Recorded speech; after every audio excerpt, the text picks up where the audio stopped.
tala moi lisolo ya mukie to bomela kio lelo yango wana autre bakite était ya bino hein.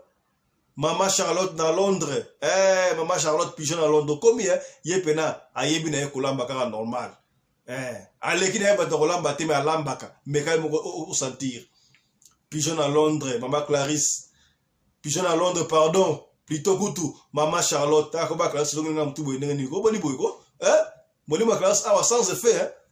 Maman Charlotte pigeon à Londres ya papa Ibrahim YL to pesa tango na tango nyonso na nzambe comme c'est que bien président Ibrahim YL on est ensemble voilà. Merci na yopeli sous maman Charlotte Kaputu, la dame de fer, sponsor officiel la chaîne Oyo Radio Lokole Télévision. Maman Oyo a bien officiel là-bas na bino. On a besoin moi la griffe, moi là ta bien benga maman Charlotte.